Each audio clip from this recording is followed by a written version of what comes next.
Ramakrishna.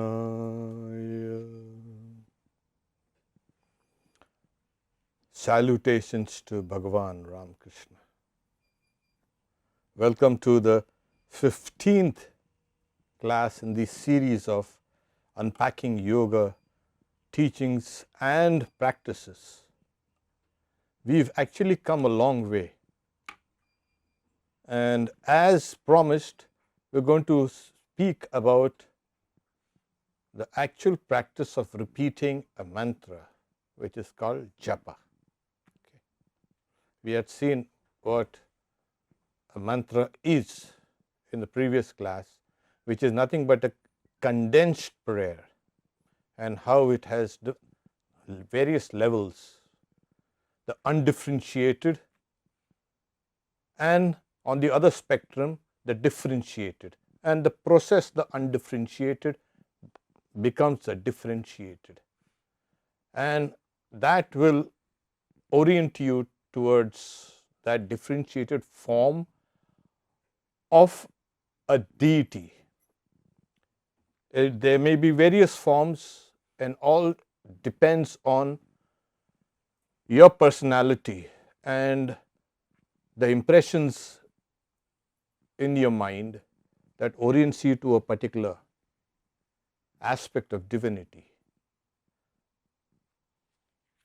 So today we will see the basic, some of the kind of ground rules for performing this japa, or the repetition of God's name. Yeah, now like the word mantra has become is now an English word. Like it's a mantra everywhere. Mantra. Okay. But in the Bhagavad Gita, after describing a plethora of sacrifices, the Lord says, amongst all these sacrifices, I am the sacrifice of Japa.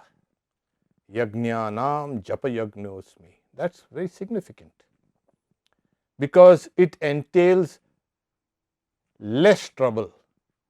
I mean, if you get all these things together, and for a ritual, you need to have a lot of things.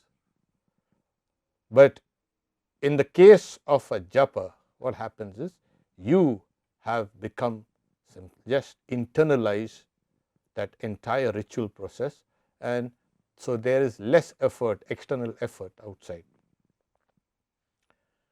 So, and the Lord also says that apart from I am that sacrifice of all the sacrifices, I am that sacrifice of repeating the name of God. And also he says that amongst all the other sacrifices, this is the sacrifice that entails non-killing. That's good. So we have something called Japa Yajna. So here we have the sacrifice called the Japa. So when you are repeating God's name, this is the highest form of sacrifice. This is the highest form of condensed prayer, and this is the highest form of worship that has to be drilled into it. So in other places also the Lord says that, yeah, I am the very syllable of that mantra. Now when you say, I am that very syllable, so you are actually repeating the syllable of God, yes, but also that very syllable is God. So that gives us you can say a better understanding of what this can say sacrifices and this repetition is. So the highest, you can say, as I said, the repetition of God's name is the highest form of worship. The Lord also delineates these two things. There are these sacrifices which entail, as I said, a lot of materials that need to be kind of used for a sacrifice, and just knowledge as a sacrifice. So, the highest form of knowledge is a sacrifice. And what brings us this knowledge? The mantra. Well, is saying, oh, I could read some books on astronomy and something else, and I'll get a lot of knowledge. I could read a whole library and I can get all this knowledge. Yeah, but that knowledge is bound on the sensory level.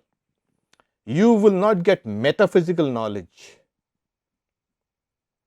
You will get physical knowledge, but not. So, what opens up metaphysical knowledge to you? Prayer, japa, mantra. Okay. So, this is something called sensory knowledge, and there is something called a supersensory knowledge. Is there something called supersensory knowledge? Oh, yeah, perfectly. In fact, sensory knowledge is very deceptive. All senses are deceiving you. So, there has to be something beyond the deception. Okay, yeah. And the mantra leads you to that. Another aspect of repeating God's name is it cuts the bonds of karma. Yeah, it may sound kind of frivolous, okay, yes, the name of God is the most powerful thing in the universe. Most of our bondages are bondages of related to karma. I have done something and that leaves an impression, and that impression impels me to do that same thing again. And then the second time, that impression becomes a habit, and habit becomes nature, your nature. So, it starts with thought and slowly it runs down. So, then we are caught up in a kind of a bounds of karma. The karma binds you. That constitutes bondage, and if you don't have any karma, you are liberated. So, what is the means to cut that bondage? A mantra, and japa is the way. Repeating a mantra consistently over a long period of time will start snipping away. The repetition of God's name, also called japa, is also the best way to control your conscious and your subconscious mind. We are apt to think of ourselves as great and noble and this and that, and yet we have thousands of weaknesses. We look into our hearts and say, oh my God, I can't stop myself from doing this. My mind is not under my control at all. And if you want mastery, and that is what human life should be, to have mastery over yourself. And what is yourself? Your mind.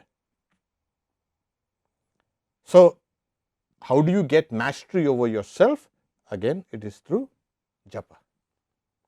This is the very best way. As I said, a loop is formed. You repeat something consciously, it becomes subconscious. And a loop is formed. From subconsciousness into consciousness, it goes on and on and on. These divisions, consciousness and subconsciousness, are artificial divisions. The mind is unitary. It's the only thing we don't know from where those thoughts pop out. You ask yourself, where do the thoughts emerge? Yeah, from the neurons. Really? Thoughts emerge from the neurons. There is a study, in fact, a lot of studies, that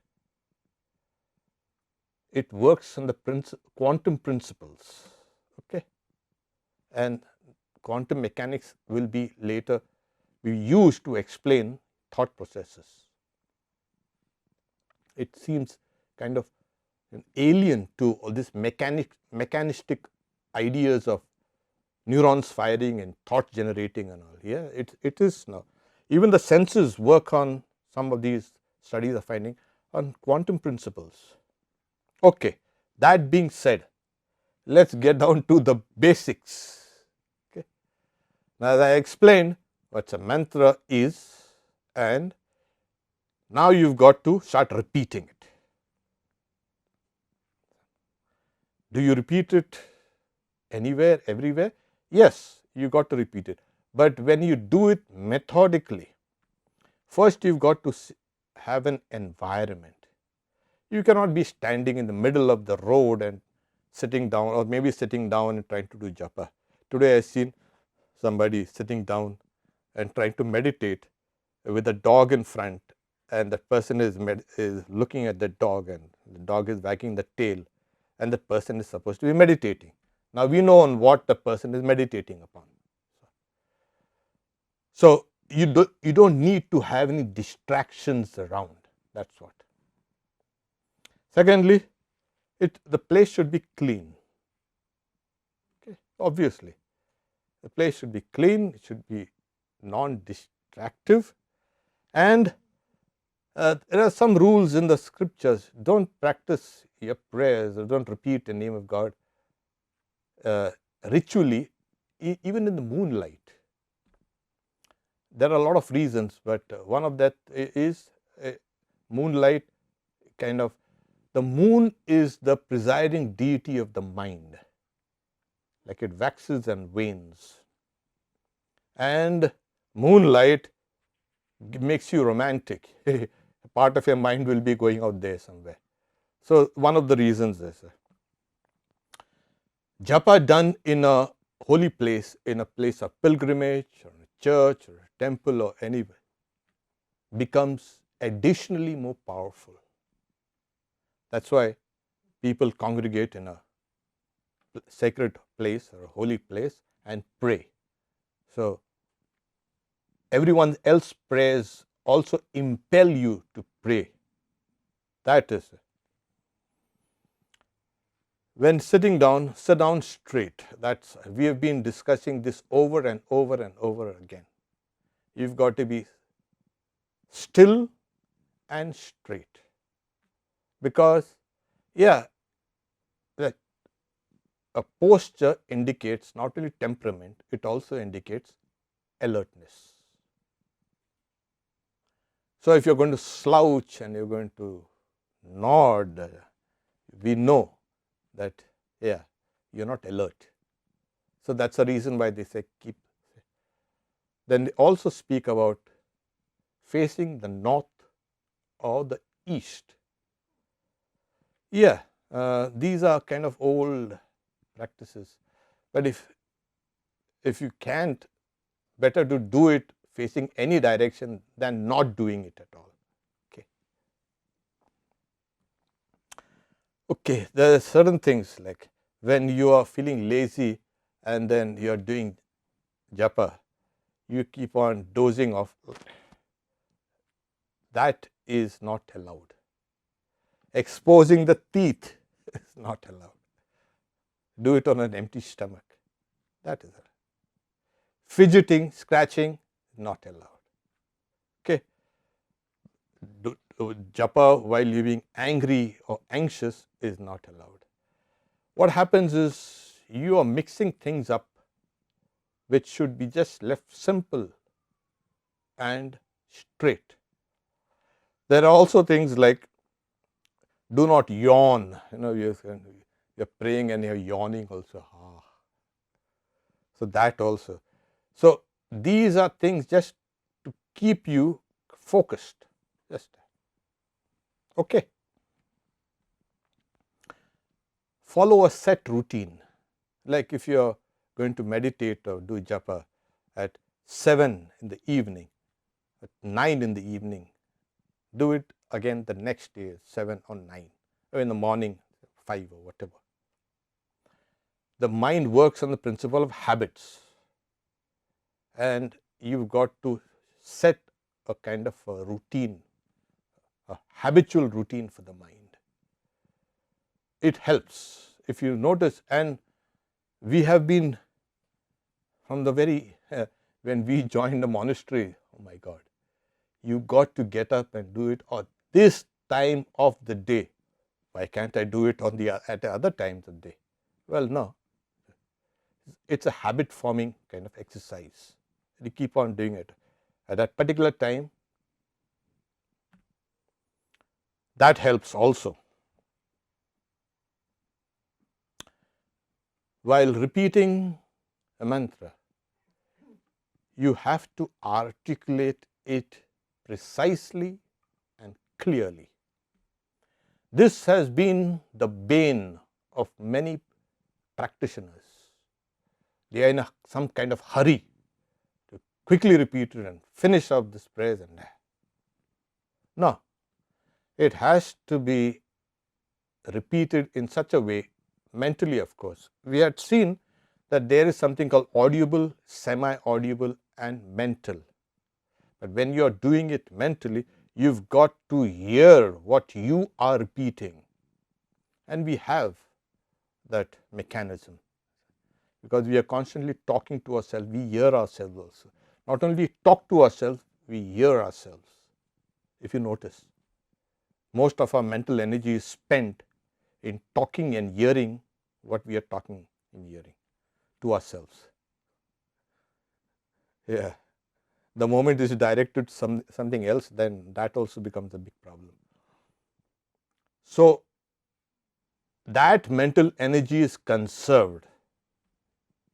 You repeat it correctly, the mantra has to be articulated correctly and clearly. That focuses the entire mind, entire attention.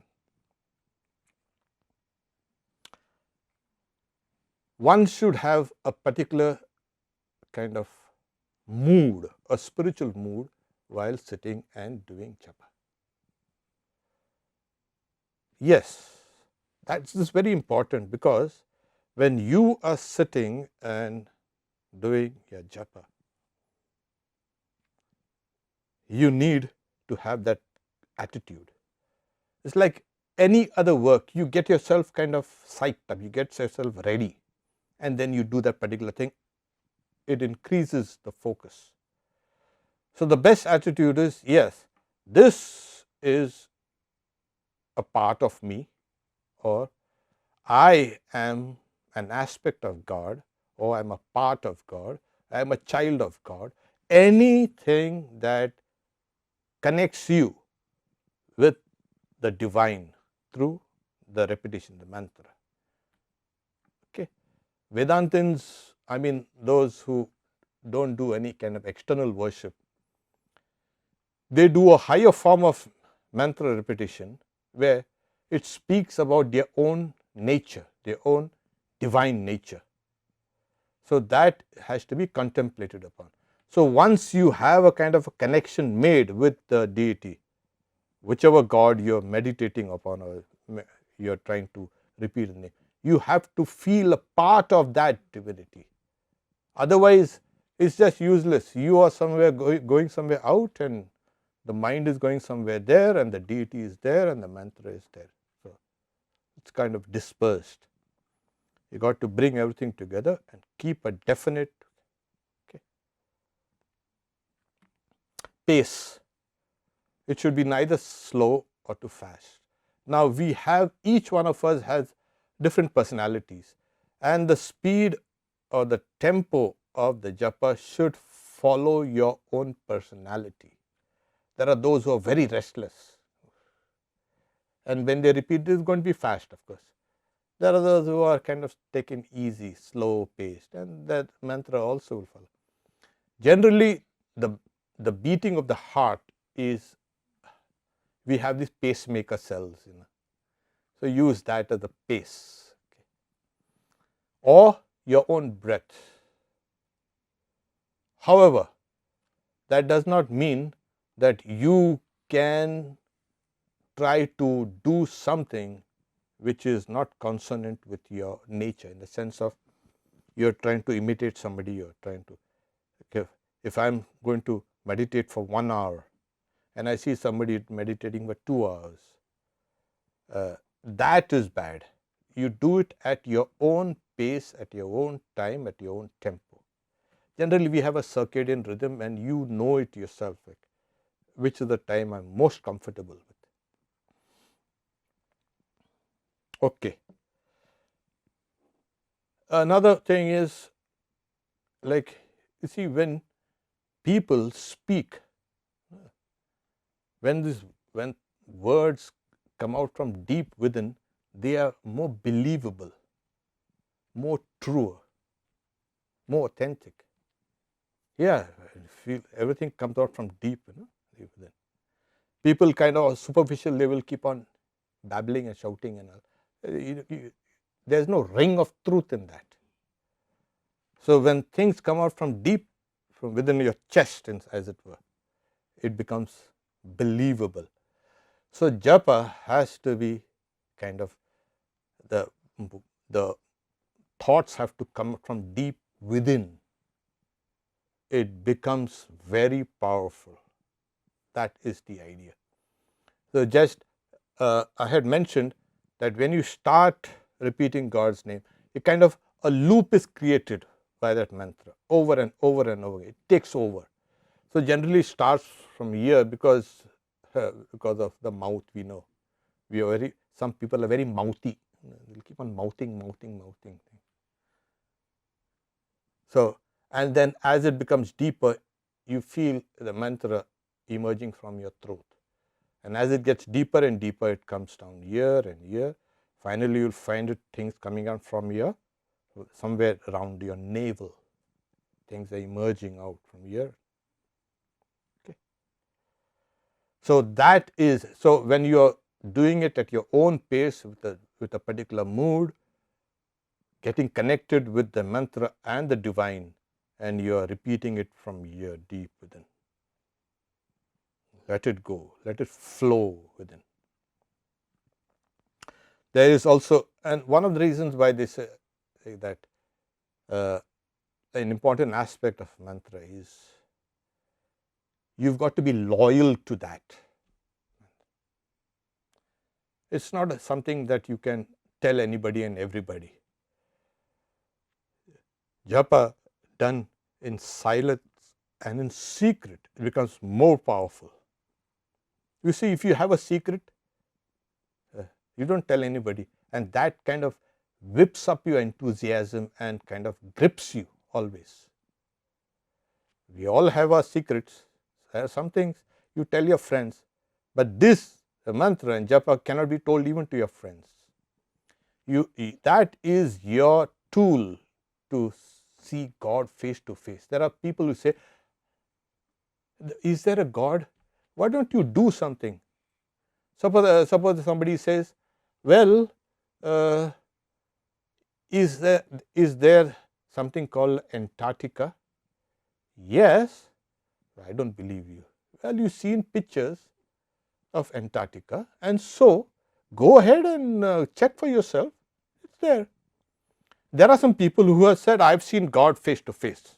Okay. And they have recommended something like spiritual practices. Why don't you test it? Why don't you do it? Sitting now, there is no Antarctica. Well, something like that. So the whole thing is using these means, and these are sure means, and they will simply go deeper and deeper, and you will see God face. I'm using the word God because everybody is used to the word God, or you can use the word truth or reality, anything, or existence for that matter. So is there something called reality? Yes. So what is real? This. I'm not talking about this reality and this reality. This is not real, and as we know now from science, it's not real, and that's what Vedanta has been trying to tell you about. This is not real. What are you looking at? What are you looking at yourself? That's not real. But then we have the ideas of reality. Yeah, you want to see that? Yeah, do japa. So you can see God face to face. You can see Sri Ramakrishna when he was asked by Swami Satyamayananda, have you seen God? He said, yes. But who wants God? Everybody is weeping jug full of tears for the wife and children, etc., etc. Who weeps for God? Weep for God. I have seen. He's saying, I see Him more clearly than I can see this world. So that answers your question about the reality. So yes, there is a reality and it can be experienced. If reality is not experienced, we are in a way, but in a kind of a vague, very vague, deceptive, distant way. It's not kind of crystallized the way in our mind, the way it is. Last time we spoke on the reflection on the meaning. You must reflect on the meaning. It's not simply words. As I said, there is something called the word, and then we have something called the meaning. Every word is associated with a meaning. That association is due to language. The same word can be different, but the meaning, a chair, is in one language it's chair, and in another language it will be kursis or something else. But the meaning is the same, the object is the same, shabda artha, and the resultant knowledge is, you can say, there, open for us. So here we have this, that this sound or word, the meaning associated with it, and the resultant knowledge are three aspects of every syllable, every word. So you have, when you are repeating God's name, you have to reflect on the meaning. Okay, I think that has been dealt with extensively in our last class. Okay, now what happens as you keep on repeating it? The repetition forms a kind of an impression, and the second time you repeat the same thing, it becomes the groove becomes deeper and deeper. It's kind of etching its way in within your mind, deeper and deeper and deeper and deeper, and the mind runs in that channel, that groove. That's the idea. So as you keep on repeating it over and over again, the mind itself takes over the repetition, and you can hear that very japa repeating itself even without your consciousness. I mean consciousness without this feeling of, hey, I'm repeating it. It will repeat itself over and over again, and it will sound like music. Oh yeah, oh yeah, there was something called the sound of music. You want to hear sound of music? Pray. That prayer will take over. It will kind of reverberate within you. You know, we have this idea of, yeah, this is space outside, and we suddenly find ourselves thinking there's no space within. And of course, evolution has packed ourselves so tightly. No place is kind of, you know, useless. It's kind of, we are tightly packed completely, and we think there's no space here. There's space outside. I'm full and everything else is empty. No, there's space here also. It's called the mind space. Okay, apart from, there's no physical kind of, even physical objects have huge spaces within. So this mantra starts reverberating in your inner space, your internal space, called the chitta akash, mind space, space of the mind. Like this thing has to remain, has to exist, as it were, in time and space. The mind also has to exist within time and space. So there that reverberation comes, and it's musical, and it's, when it reverberates within you, everything kind of shakes. There's so much of light, and there's so much of joy, and there's so much of peace. People want, I want peace, and what they get is pieces.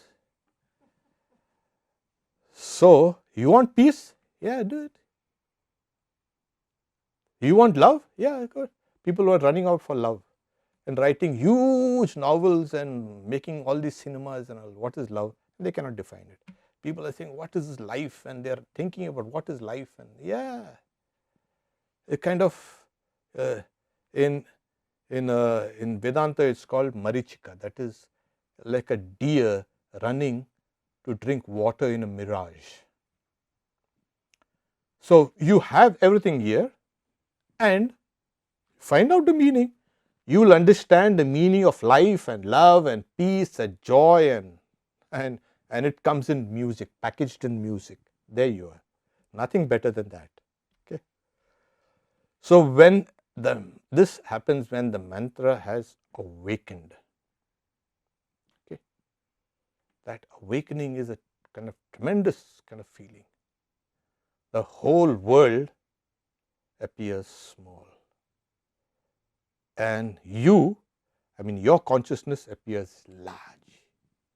Right now, the world appears so huge and so pressing and so tyrannical and so bad and so evil. It's huge, and you are kind of crushed by that world. You're a small thing. When you keep on doing japa, your consciousness starts expanding and expanding and expanding. The whole world seems exactly, it happens the opposite. So you become big, the world becomes small. World means everything else becomes. Not that the big blue whale will become small. It will remain like that big blue whale, but your consciousness will be so vast. You are expanding your consciousness. And at that last stage of japa, as you keep on doing, it merges in that silence. That's a great silence. So at one point of time, you start repeating over and over and over and over again, and then it becomes deeper and deeper and deeper. It enters into the realm of silence. It is actually from the realm of silence that this mantra has emerged. Like we have this syllable Om. Om. It represents the waking, dream, and deep sleep state, or creation, preservation, destruction of the world, or various. So it emerges from that point, bindu, takes a circle and goes back to it, like the whole tree emerging from a seed, and it emerges and goes back into a seed. So the whole mantra emerges from that silence, goes back. So one of the names of God is silence. In silence and solitude comes the word of power. So from there it comes. Swami Vivekananda says. So you will reach the very depths of existence, which is silence. The whole universe actually is a very silent place. The noise is actually in our own minds, running thoughts, and so you know where to get silent. Peace and quiet, yeah. Do japa. So at that point, everything becomes still. I think I've covered the the bare, you can say, fundamentals of this. The list is exhaustive. I don't want to scare you with that. So I've given you a few pointers. As you keep on repeating the mantra, you do it this way, and you're going to, obviously. So Holy Mother says Japat Siddhi, that is, perfection is attained through japa. Yeah. And if the Holy Mother herself has says, there it is. It's true. Okay. Om, peace, peace, peace, in the name of the Lord Ramakrishna. Oh, there you are. Right. Do you define japa as opposed to meditation, please? Yes, the question was what are the signs of japa and meditation? Yeah. The difference. The difference. Sri Ramakrishna, Holy Mother, Swamiji, and even our experience states that your japa will lead to meditation. Always like that. People try to get straight to the practices of meditation, but they have to be extremely or ultra cognitively superior. Only those people can go straight into meditation, and those are kind of very rare individuals. But the generality of spiritual aspirants need a support that they can hold on to, and that support can lead you to the very kind of edge. That silence I was talking about, that is the silence of deep meditation. Okay. And then you even transcend even the feeling of silence, and that is samadhi, where all the concepts of whatever you had about yourself, about the world, about God, everything dissolves. Because we run on concepts, the mind works on concepts. The other day, Hardik has bought a kind of a frame of Swamiji, and this is a kind of new frame. Yeah, you know what the frame does? It brings the attention here to this, the thing within the frame. That's how the frame is a kind of a reference. All of us, all our concepts and everything, all our knowledge is nothing but something like this, framed, and something within that frame. So at that point, all those concepts, just all the frames disappear, and you are left with something called the vast knowledge. It's called a Virat Jnana, the knowledge of the vastness. That is samadhi. Okay, so we can take the online questions. Okay, first question is, Swamiji, until we receive a mantra from a guru, can we start with seed Om and name of Ishtadeva as a mantra? That is a chosen name. Can we start? Yes, of course. What are you waiting for? As I mentioned before, don't search for the guru. The guru searches out for his or her disciple. Oh yes. In the meantime, when the field is ready, the seed must come. So you prepare yourself, keep on repeating some name of God with Om, and then you see. And then when the real seed comes in, you've already advanced a good deal further. Some of the direct disciples, especially Swami Brahmananda, Swami Vivekananda's brother disciple, they used to give a kind of provisional mantra. Okay, repeat this, let's see. And they wanted to see if that person is sincere or not, that person has commitment or not. So they found that the person is committed, then they used to. How much time should we plan to spend doing japa on daily basis if we seek to keep getting better at doing this? Okay, start small. It's always like that. If you go to a gym and if you are going to lift 200 pounds on the first day, you are going to enjoy yourself. So it's better to lift 10 pounds. And they laugh at you, don't worry. Let them laugh. You do it according to your own strength. And as you keep on 10 to 20, 30, slowly, in a few months, you can lift 200 pounds easily. That is the way. So how much, what planning?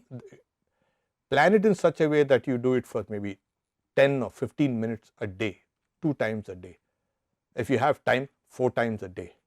And then slowly increase the time to 12 minutes and 15 minutes and 20 minutes. As you get stronger and stronger, your mind itself will take over and tell you, okay, can do it. You can push yourself more and more.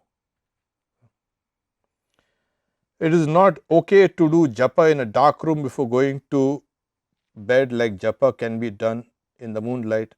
I said you can do japa in the dark, there's no problem. Yeah, but not in the moonlight. The moonlight shouldn't fall on your body. Okay, that is the recommendation. So do it.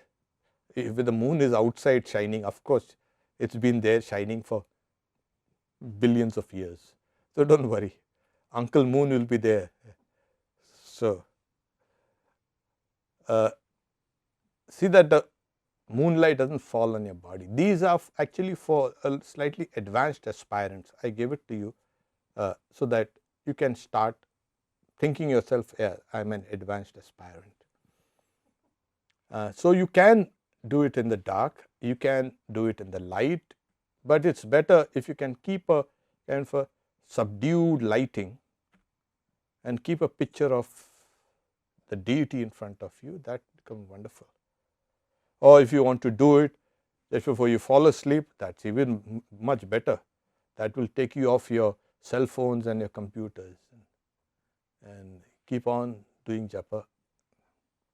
Another thing they recommend is, especially if you are going to do japa just before you fall asleep, then you sit down on your bed and do it. But sitting on the bed and doing japa is not prohibited, but they said it's better if you can keep a separate seat for that, because you are associating, or you have already associated the bed with sleep. So when the moment you sit down on the bed, the mind says, time to sleep. Should I take a shower before I start the meditation? Oh my God. Oh, yeah, why not? Generally in India, we keep on taking showers before we meditate and all. Keeps your kind of mind a little fresh. Yeah, of course. And it keeps you awake also. I was told that if you can repeat a mantra anywhere at any time, if you practice that, then at time of death, your last thoughts will be on your lips. Oh yes. The mantra, after a while, becomes a part of you, and it keeps on repeating itself. And especially in the Bhagavad Gita, and not only the whole of this, you can say, reincarnation, the metaphysical reincarnation that we speak about, it depends on the last thought that you have before you die. It depends on which direction are you going to go. But this last thought is actually not consciously generated, except for great yogis, that they can take the prana up here, hold it up here, say Om, and give up the body. But what happens is, when at the point of death, your entire life flashes before you. Actually, it flashes before you. So the dominant thought will always be there. So this is what you have done. Okay, that will guide you. That is the way. So after a while of practice, the mantra repeats itself automatically, and that is what guides you to your next birth. And if you want a next birth, if you don't want a next birth, yeah, do japa. If you want a next birth, okay. Is it all right to repeat a mantra while driving if the majority of our mind is still fixed firmly on the road? Oh yeah, sure. After a while, you can repeat it with the rhythm of your breath. It becomes automatic. So a part of your mind is on the road, part of your mind is repeating the mantra. Like walking and bathing, part of your mind is repeating the mantra. That is a japa. That is when the mind has taken the repetition of the mantra automatically.